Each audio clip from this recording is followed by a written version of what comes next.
LKS Gold Houseஇன் 100வது ஆண்டு கொண்டாட்டத்தை முன்னிட்டு அனைத்து நகைகளுக்கும் சேதாரத்தில் பிளாட் 50% தள்ளுபடி. அதாவது கம்மி இல்லங்க, இப்போ ரொம்ப கம்மி. LKS Gold House, டி நகர் மற்றும் தாம்பரம். வெல்கம் டு மெய்ப்பொருள். ஆக்சிடென்ட் கேஸில் என்னென்ன மாதிரியெல்லாம் ஆக்சிடென்ட் நடந்தால் இந்த விபத்து காப்பீடு கிடைக்கும், நம்ம என்ன மாதிரியெல்லாம் தப்பு பண்ணால் இந்த விபத்து காப்பீடுங்கிறது கிடைக்காது, எக்ஸாம்பிள் கேஸஸோட சொல்ல முடியுமா? இல்லை, இந்த மாதிரி மேக்ஸிமம் இந்தியாவில் நிறைய கேஸ் நடந்திருக்கு. ஹைகோர்ட் என்ன அப்சர்வ் பண்ணுதுன்னா, பேசிக் மெயின்டெனன்ஸ் ஆஃப் ரோடு வந்து உங்களோட ஃபண்டமெண்டல் ரைட்டுன்னு சொல்கிறாங்க. இப்போ ரீசெண்டாக சுப்ரீம் கோர்ட் சொல்லியிருக்கிறது என்னன்னா 6 monthsக்குள்ளே போகணும்னு அவசியம் இல்லை. whenever the victims get chance to file MCOP petitions they can. எப்போனாலும் நீங்கள் போடலாம். ஆக்சிடென்ட் நடந்து எப்போனாலும் போடணும்னு அவசியம் கிடையாது. அந்த மாதிரி கர்நாடகாவில் ஒரு அட்வொகேட் வாங்கியிருக்காரு. அவருக்கு அந்த ஆக்சிடென்ட் நடந்திருக்கு. 27.2 lakhs அவர் வாங்கியிருக்காரு. ஒரு யூடியூபர் வந்து இல்லை யாராவது ஒருத்தர் ஸ்டண்டர் வந்து பைக் ஸ்டண்ட் பண்ணி ரோடு ரூல்ஸையோ இல்லை டிராஃபிக் ரூல்ஸையோ எதுவுமே ஃபாலோ பண்ணாமல் ஹெல்மெட்லாம் எதுவுமே போடாமல் பைக் ஸ்டண்ட் பண்ணி வீடியோ எடுத்து போடுறாரு. அவரை ஃபாலோ பண்ணுற நிறைய பேர், அதில் ஒருத்தர் வந்து அவரை மாதிரியே ரோடு ரூல்ஸை ஃபாலோ பண்ணாமல் அந்த மாதிரி ஸ்டண்ட் பண்ணி சப்போஸ் அவர் இறந்துட்டாரு அப்படின்னா அந்த இறந்தவரோட ஃபேமிலி அந்த யூடியூபர் மேலே கேஸ் போட முடியுமா? இவர் தான் பொறுப்பு அப்படின்னு. இன்ஃப்ளூயன்சருக்கு ஒரு கைட்லைன் கொடுத்துருக்காங்க. இன்ஃப்ளூயன்சர் வந்து அந்த நாட்டோட சட்ட திட்டங்களுக்கு உட்பட்டு தான் நீங்கள் வீடியோ போடணும். ஃபார் எக்ஸாம்பிள், நீங்கள் ஓவர் ரேஷோ இல்லை ஓவர் ஸ்பீடிங்கோ பண்ணி வீடியோ போடக்கூடாது. எக்ஸாம்பிள் சொல்கிறேன். அந்த மாதிரி பண்ணிங்கன்னா அங்கே ஃபைன் ப்ளஸ் ஜெயில். இப்போ இன்றைக்கி பசங்களாம் எப்படின்னு பார்த்தீங்கன்னா, இப்போ நான் கூட பார்த்தீங்கன்னா ஃப்ரெண்டோட வண்டியை வந்து வாங்கிட்டு போவேன். ஆனால் என்கிட்ட லைசன்ஸ் இருக்கா, வேலிட் லைசன்ஸ் இருக்கா இல்லைன்னு சொல்லி அவன் கேட்க மாட்டான். தெரிஞ்சால் பிரச்சனை இல்லை, தெரியலனா கேட்கவும் மாட்டாங்க. அந்த மாதிரி தான் ஒவ்வொருத்தரும் வந்து அவங்களோட ஃப்ரெண்டு வண்டியை வாங்கிட்டு போவாங்க. அவங்கள்ட்ட லைசன்ஸ் இருக்கா இல்லையான்னு கூட தெரியாமல் அவங்கள்ட்ட வந்து வண்டியை கொடுத்து விடுவாங்க. அப்படி ஒருத்தர் வந்து ஒரு காலேஜ் ஸ்டூடெண்ட் வந்து அவர்கிட்ட ஃப்ரெண்டோட வண்டியை வாங்கிட்டு போயிருக்காரு. ஆனால் அவர்கிட்ட வேலிட் லைசன்ஸ் இல்லை. இப்போ போய் வந்து ஆக்சிடென்ட் ஆயிடுச்சு.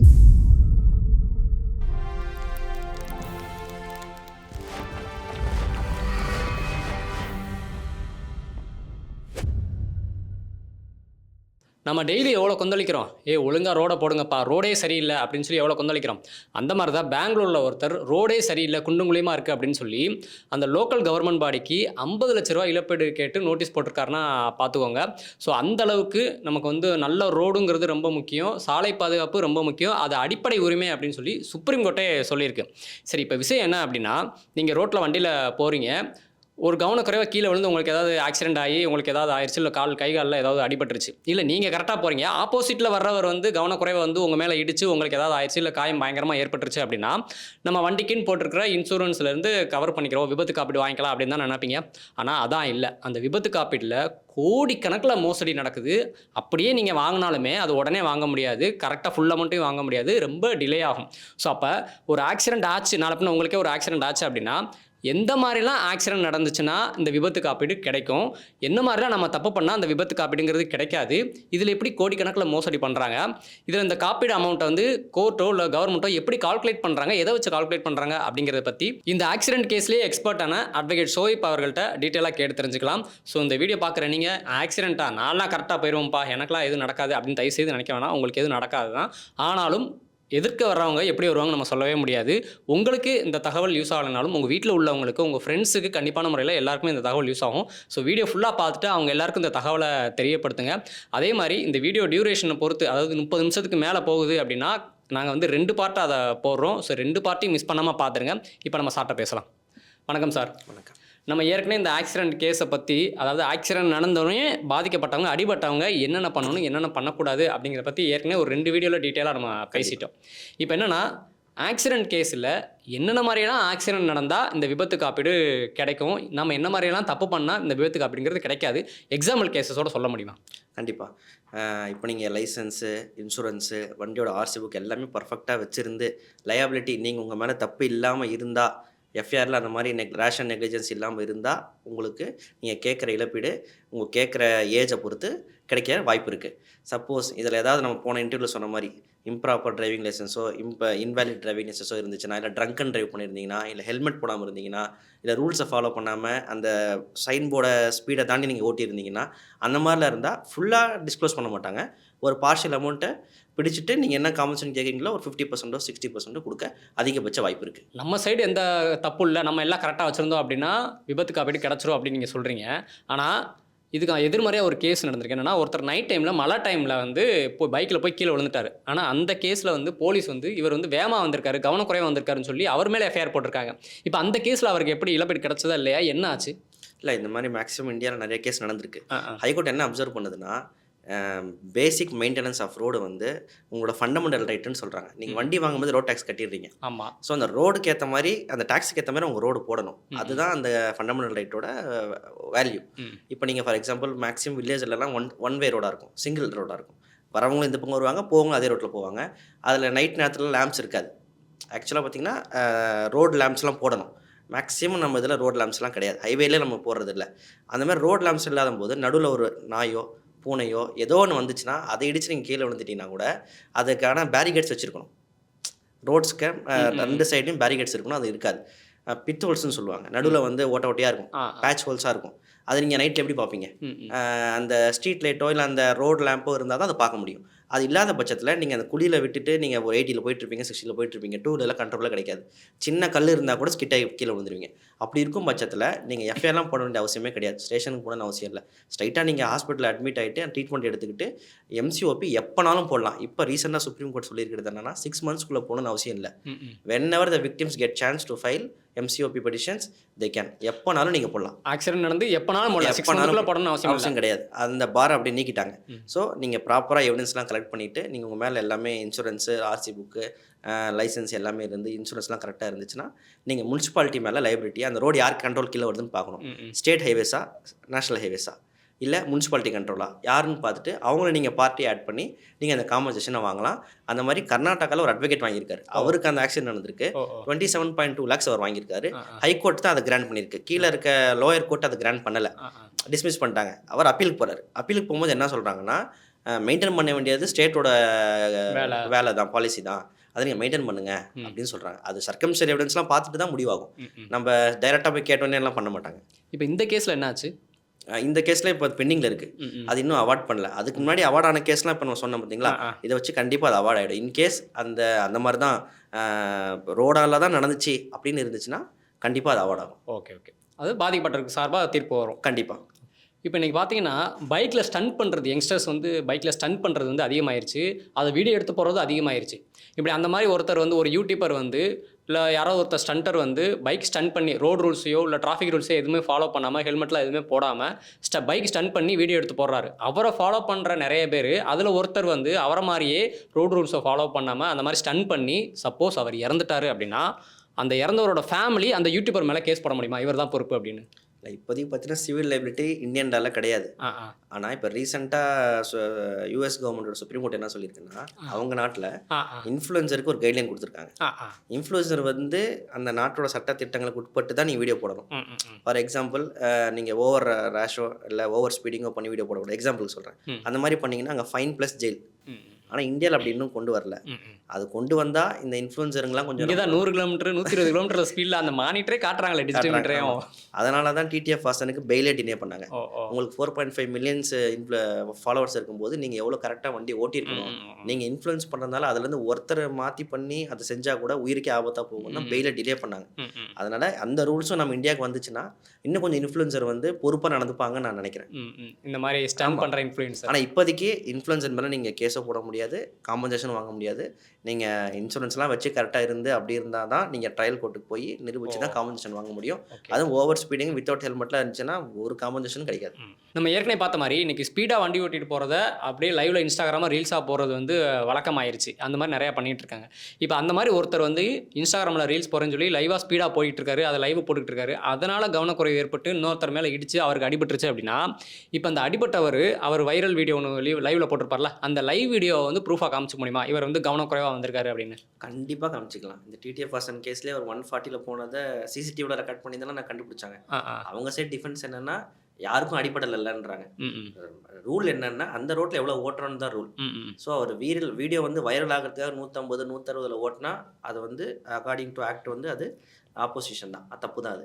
ஸோ அந்த விட தாராளமாக நீங்கள் எவிடன்ஸில் எடுத்துக்கலாம். அதை நீங்கள் கிராஸில் கூட கேட்கலாம், காட்டி அது வந்து கம்ப்ளீட்டாக வேல்யூபிள் எவிடன்ஸ் தான். இப்போ ரீசெண்டாக நிறைய கார் பைக்லாம் வந்து டேஷ் கேம்னு சொல்லி ஒன்று வச்சுருக்காங்க, அப்படி வைக்கலாமா? கண்டிப்பாக வைக்கணும். அது உங்களுக்கு வீடியோ எவிடன்ஸ் இல்லையா, அதில் டேட்டு, டைமு, லொக்கேஷன், எவ்வளோ ஸ்பீடில் ஓட்டுறீங்க, என்னென்ன டைம் எல்லாமே ரெக்கார்ட் ஆகிரும், லூப் மாதிரி ரெக்கார்ட் ஆக ஆரம்பிச்சிடும். ஸோ இப்போ நீங்கள் லேண்ட் தாண்டி போகிறீங்கன்னா கூட நீங்கள் கரெக்டாக ஓட்டுறீங்க, ஆப்போசிட்டில் வரவங்க தப்பாக வராங்கன்னா நீங்கள் எப்படி பார்ப்பீங்க? இப்போ நார்மலாக சொன்னால் யாருமே கேட்க மாட்டாங்க, எஃப்ஐஆரில் அது இருக்காது. இப்போ நீங்கள் உங்கள் மேலே தப்பே இல்லை, நீங்கள் போய் சொல்கிறீங்க நான் லேண்ட் சேஞ்ச் பண்ணும்போது இண்டிகேட்டர் போட்டேன், நான் வளையும் போது அவர் இடிச்சிட்டாரு, அவர் மேலே தான் நெக்லிஜென்ஸ் சொல்கிறீங்க. போலீஸ் எஃப்ஐஆர் ஜென்ரல் என்ன எழுதுவாங்கன்னா ரேஷன் நெக்லிஜென்சி எழுதிடுவாங்க. எந்த வண்டி பெரிய வண்டியாக இருக்கோ அந்த வண்டியில் ரேஷன் நெக்லிஜென்சி பழைய தூக்கி போட்டுருவாங்க. பழைய தூக்கி போட்டுருவாங்க. நீங்கள் ட்ரையலில் தான் பார்க்கணும். ம். இஃப் இன்கேஸ் டேஷ் கேம் இருந்துச்சுன்னா அதை எவிடன்ஸாக நீங்கள் கொடுக்கணும். ம். அதை வந்து அவங்க சார்ஜ் ஷீட் போகிறதுக்கு முன்னாடி அனலைஸ் பண்ணி அதை ஒரு எவிடன்ஸாக அவங்க ஆட் பண்ணணும்.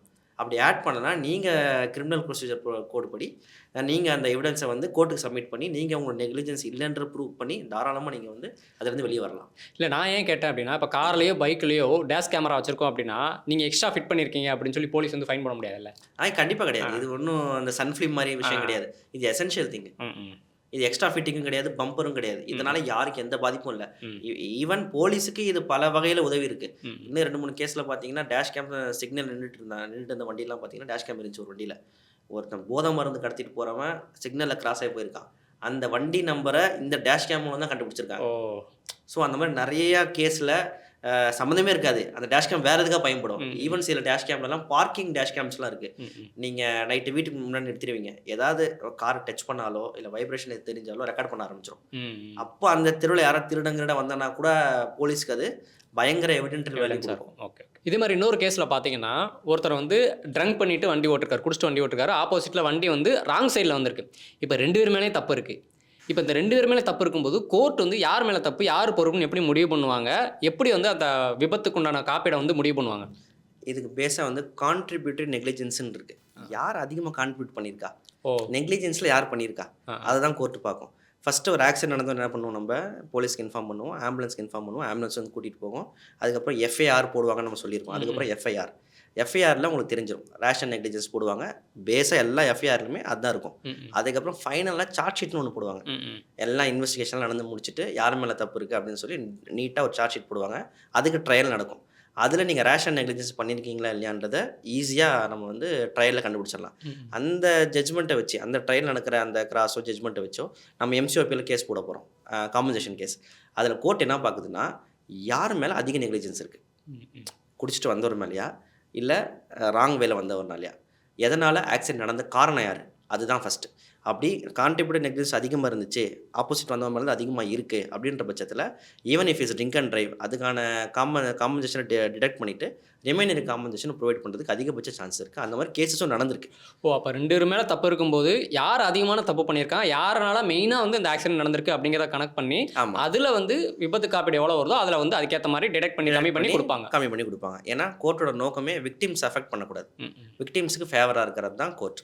அதனால் அதை அவாய்ட் பண்ணுவாங்க. இதே மாதிரி சிமிலர் சர்க்கம்ஸ்டன்ஸில் ஃப்ரண்ட்டில் ஒரு 2 வீலர் ஓட்டிகிட்டு இருப்பார், அவர் ஹெல்மெட் போட்டிருப்பார், பின்னாடி உட்காந்து வரவங்க ஹெல்மெட் போட்டிருக்க மாட்டாங்க. அப்படி இருக்கும் பட்சத்தில் அவங்களுக்கு காம்பன்சேஷன் கிடைக்குமா கிடைக்காதுன்னு நிறைய பேர் கேட்குறாங்க. அவங்களுக்கு காம்பன்சேஷன் கிடைக்கும். எப்போன்னா இந்த கான்ட்ரிபியூட்டரி நெக்லிஜென்ஸ் அவங்க எவ்வளோ பண்ணியிருக்காங்க, இந்த ஹெல்மெட்டுனால அவங்களுக்கு விபத்து ஏற்பட்டிருக்கா, இல்லை காயம் தப்பிச்சிருக்கலாமா, சப்போஸ் மண்டையில் தலையில் அடிப்படலை, உடம்புல மட்டும் தான் அடிபட்டிருக்கு, அப்போ ஹெல்மெட் இருக்குன்னு அவசியமே கிடையாது. ஸோ அப்போ இன்சூரர் வந்து லைபிள் ஆகிறாங்க பே பண்ணுறதுக்கு. ஸோ இந்த மாதிரி யார் மேலே அதிகமாக நெக்லிஜென்ஸ் இருக்குன்றத அந்த ட்ரையல் கோர்ட்டு தான் முடிவு பண்ணும். அந்த ட்ரையல் கோர்ட் என்ன கடைசியில் ஃபைண்டிங்ஸ் பண்ணுறாங்களோ அதுக்கேற்ற மாதிரி காம்பன்சேஷனில் டிடெக்ட் பண்ணுறதா இல்லையான்றதை அந்த கோர்ட் முடிவு பண்ணும். அது சாட்டிஸ்ஃபை ஆகலாம், நீங்கள் அப்பீல் போகலாம். இப்போ இன்றைக்கி பசங்களாம் எப்படின்னு பார்த்தீங்கன்னா, இப்போ நான் கூட பார்த்தீங்கன்னா ஃப்ரெண்டோட வண்டியை வந்து வாங்கிட்டு போவேன். ஆனால் என்கிட்ட லைசன்ஸ் இருக்கா, வேலிட் லைசன்ஸ் இருக்கா இல்லைன்னு சொல்லி அவன் கேட்க மாட்டான். தெரிஞ்சால் பிரச்சனை இல்லை, தெரியலனா கேட்கவும் மாட்டாங்க. அந்த மாதிரி தான் ஒவ்வொருத்தரும் வந்து அவங்களோட ஃப்ரெண்டு வண்டியை வாங்கிட்டு போவாங்க. அவங்கள்ட்ட லைசன்ஸ் இருக்கா இல்லையான்னு கூட தெரியாமல் அவங்கள்ட்ட வந்து வண்டியை கொடுத்து விடுவாங்க. அப்படி ஒருத்தர் வந்து ஒரு காலேஜ் ஸ்டூடெண்ட் வந்து அவர்கிட்ட ஃப்ரெண்டோட வண்டியை வாங்கிட்டு போயிருக்காரு. ஆனால் அவர்கிட்ட வேலிட் லைசன்ஸ் இல்லை. இப்போ போய் வந்து ஆக்சிடென்ட் ஆயிடுச்சு. ஆக்சிடென்ட் ஆகும்போது பார்த்தீங்கன்னா ஆப்போசிட்டில் வந்த வண்டி வந்து திடீர்னு பாதையை மாற்றிட்டாங்க, அதனால் ஆக்சிடென்ட் ஆயிடுச்சு. இப்போ இந்த இடத்துல யார் பொறுப்பு? இந்த இடத்துல வண்டி ஓனர் ஆர்சி புக் யார் பேர் இருக்கோ அவங்க தான் பொறுப்பு. பை டிஃபால்ட்டாக ஓனர் யாரோ அவங்க தான். ஆனால் இந்த மாதிரி சில கேஸ்லலாம் சில ட்விஸ்ட் அண்ட் டர்ன்ஸ் நடக்கும். எப்படின்னு பார்த்தீங்கன்னா இவன் மேலே தப்பே இருந்திருக்காது, 2 வீலர் கரெக்டாக போயிருக்கும், ஓவர் ஸ்பீடிங்காக லாரியாக இருந்திருக்கும், திடீர்னு இண்டிகேட்டர் போடாமல் லேண்ட் சேஞ்ச் பண்ணியிருப்பான். அதெல்லாம் வந்து ட்ரையலில் தான் நீங்கள் ப்ரூவ் பண்ண முடியும். பேஸாக எஃப்ஐஆர் ஆள் மேலே விழுன்னா வண்டி ஓனர் யார் பேரோ அவங்க மேலே தான் விழும். சார்ஜ் ஷீட்டில் தான் இவங்க பேர் வரும். இந்த மாதிரி வண்டி வந்து கொடுத்துருக்காரு, இவருக்கு வேலிட் லைசன்ஸ் கிடையாது, அதனால் இந்த விபத்து ஏற்பட்டுச்சு, அதனால் இந்த சார்ஜ் ஷீட்டை க்ளோஸ் பண்ணுறோன்னு சொல்லி ட்ரையல் நடத்துங்கன்னு சொல்லி ட்ரையலுக்கு போயிடும். காம்பன்சேஷன் கேட்கும் பொழுது பெட்டிஷனர் வந்து வண்டியோட ஓனர் தான், ஃப்ரெண்டு பேர்லாம் வராது. செகண்ட் பெட்டிஷனர் பேர் தான் ஃப்ரெண்டு பேர் வரும். ஃபஸ்ட்டு ஆர்சி புக் ஓனர் யாரோ அவங்க பேர் தான் வரும். அதனால தான் நம்ம வண்டி கொடுக்கும்போது லைசன்ஸ் இருக்கா இல்லைன்னு செக் பண்ணிட்டு கொடுக்கணும். வண்டி விற்கும் போது கூட டெலிவரி ஷீட்டில் சைன் பண்ணிட்டு தான் கொடுக்கணும்.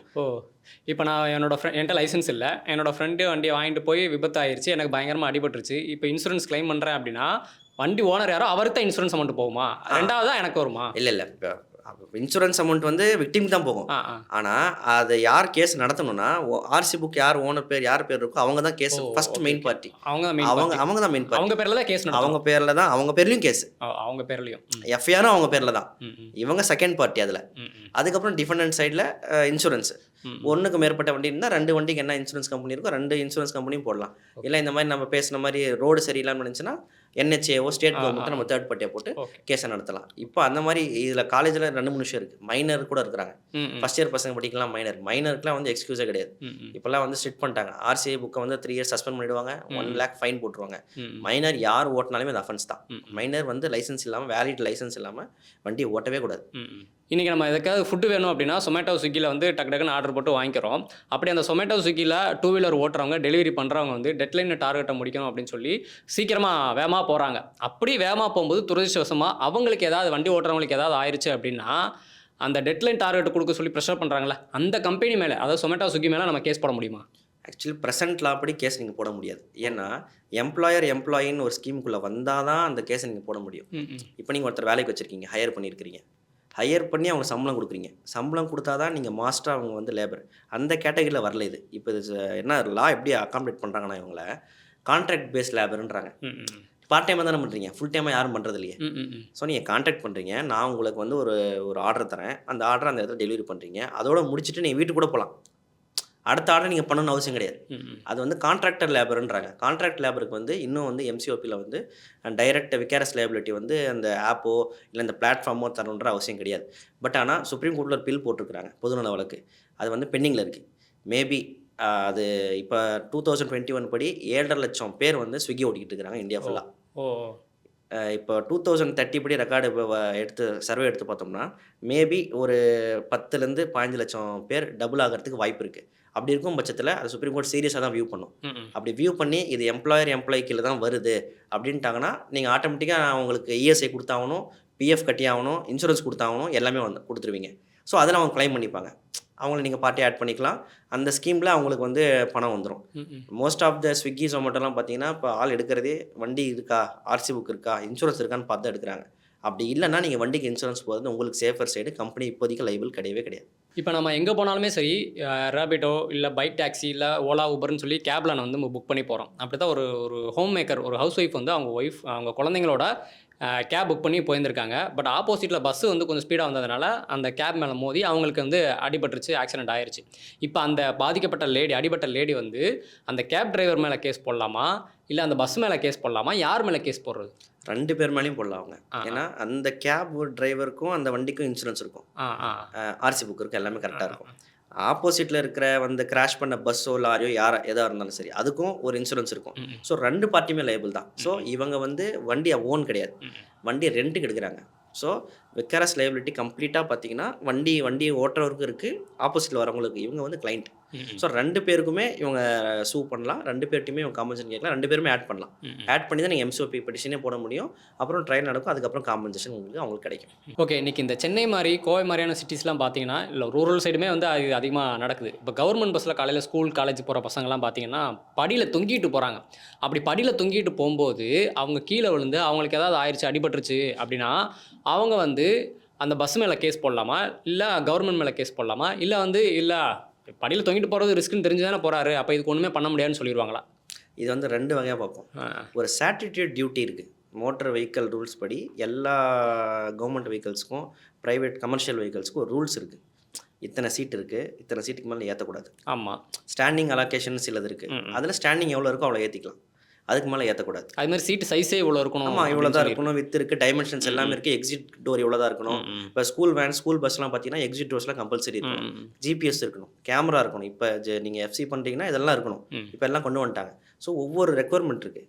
அந்த மாதிரி இப்போ கவர்மெண்ட் பஸ்ஸுக்கு டிரைவர், கண்டக்டர் 2 பேர் இருக்கிறாங்க. அவங்களோட ஆப்ளிகேட்டட் டியூட்டி என்னென்னா எக்ஸஸ் ஆஃப் சீட்டை நீங்கள் பண்ணவே கூடாது. அப்படி இருக்கும் பட்சம் அவங்களை இறக்கி விடுங்கன்றாங்க. இல்லை நீங்கள் தான் அதுக்கு பொறுப்பு எடுத்துக்கணும். உங்களோட ஸ்டாட்யூட்டரி டியூட்டியை நீங்கள் கரெக்டாக ஃபாலோ பண்ணியிருந்தீங்கன்னா அந்த விபத்து ஏற்பட்டிருக்காது. ஸோ இவங்களுக்கு அதிகபட்ச சான்ஸ் இருக்குது அவங்க மேலே சூ பண்ணுறதுக்கு. ஆனால் இவங்க ப்ரூவ் பண்ணணும், அங்கே க்ரௌடாக இருந்துச்சு, எங்களால் வேறு இடமே இல்லை அப்படின்னு, அதெல்லாம் ஃபுட்பால் அடிக்க வேண்டியதாக போயிடுச்சு அப்படின்னு சொன்னால் கூட எந்த ட்ரிபுனலும் எந்த கோர்ட்டும் அதை ஏற்றுக்க ரெடி யாரும் ஏற்றுக்க மாட்டாங்க. அடுத்த பஸ்ஸில் நீங்கள் போயிருக்கலாம். உங்களோட உயிரை விட வேறு என்ன போய் அதிகபட்சம் இருந்துற போகுது. அங்கே போகிறத விட உயிர் தான் ரொம்ப முக்கியம். ஸோ எவ்ரி பஸ் கண்டக்டர் வந்து அவங்களோட டியூட்டி பவுண்டு அவங்க வந்து கண்டிப்பாக அதை செய்யணும். அதனால் நிறையா பஸ்ஸை நான் பார்த்துருக்கிறேன். சில கவர்மெண்ட் கண்டக்டர்லாம் ஹார்ஷாக கூட பேசுவாங்க, ஃபுட்போர்ட் அடிக்கூடாதுன்னு. அதெல்லாம் கரெக்ட். அதெல்லாம் பண்ணால் தான் இவங்கெல்லாம் கொஞ்சம் கண்ட்ரோல் பண்ண முடியும் நம்மளால். இல்லைன்னா நிறைய இறப்புகள் ஏற்படுறதுக்கு வாய்ப்பு இருக்குது. அதே மாதிரி ப்ரைவேட் பஸ்ஸில் நிறைய ஸ்டாண்டிங் பேசஞ்சர்ஸ்லாம் ஏற்றுறாங்க. அந்த மாதிரி கேரி பண்ணிட்டுலாம் போகக்கூடாது. அவங்களுக்கு மட்டும் இல்லை, கமர்ஷியல் வெயிட்டேஜ் வெஹிக்கிளில் கூட 1.5 டன்னா 1.5 டன் தான் ஓட்டணும். நீங்கள் 1.8 ஓட்டிங்கன்னா பிரேக்லாம் ஃபெயிலியர் ஆகிடும். நியூட்ரலில் போட்டு ஓட்டுறது, ஹில்ஸில் வந்து 1.5 மேலே 1.8 டன் வச்சு ஓட்டினா என்ன ஆகும்? ஆட்டோமேட்டிக்காக அந்த பிரேக் பேட்ஸ்லாம் ஹீட் ஆகி ஃபெயிலியர் ஆகிடும். அந்த மாதிரி அவங்க ஆக்சிடென்ட் ஆனால் பரவாயில்ல, முன்னாடி போகிறவங்க மேலே ஏற்றி அவங்களுக்கும் பாதிப்பு ஏற்படுது. ஸோ அந்த மோட்டார் வெஹிக்கிள் ரூல்ஸை நீங்கள் கரெக்டாக ஃபாலோ பண்ணிங்கன்னா இதெல்லாம் எந்த நெக்லிஜென்ஸும் நடக்காது.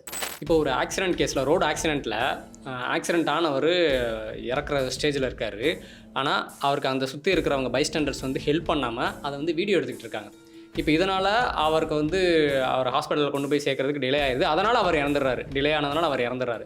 இப்போ அந்த பாதிக்கப்பட்டவங்க சார்பாக அவங்க குடும்பத்தினர் வந்து அந்த பைஸ்டாண்டர்ஸ் மேலே வீடியோ எடுத்தாங்களே ஹெல்ப் பண்ணாமல், அவங்க மேலே கேஸ் போட முடியுமா? இப்போ நீங்கள் ஹாஸ்பிட்டல் போயிருப்பீங்க, எமர்ஜென்சி வார்டில் அட்மிட் பண்ணால் வச்சுருப்பான், வெயிட் பண்ணுங்கள் ஃபில் பண்ணிட்டு வாங்க அப்படின்னுவான். அந்த மாதிரிலாம் பண்ணால் இப்போ ஹிட் அண்ட் ரன், ஒருத்தர் வந்து இடிச்சுட்டு ஓடிட்டார்.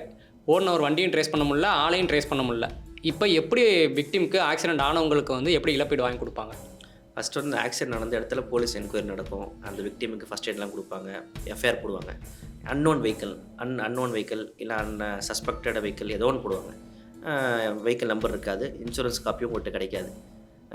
இப்போ அவங்க எப்படி கிளைம் பண்ணணும்னா, இப்போ மந்த்லி சேலரி வாங்குற ஒரு பர்சன் வந்து ஆக்சிடென்ட் ஆயிடுச்சு, அவர் பயங்கரமாக அடிபட்டுருச்சு, இப்போ மெடிக்கல் லீவில் இருக்கார் அவர். ஆனால் அந்த மெடிக்கல் லீவ்லையும் அந்த ஆஃபீஸ்லேருந்து அவருக்கு வந்து முழு சம்பளமும் கொடுத்துட்றாங்க. இப்போ அவர் அந்த ஆக்சிடென்ட்டுக்கு வந்து இன்சூரன்ஸ் வந்து கிளைம் பண்ண முடியுமா? ஏன்னா அவருக்கு சம்பளம் வந்துருச்சு இல்லை, இப்போ அவர் கிளைம் பண்ண முடியுமா?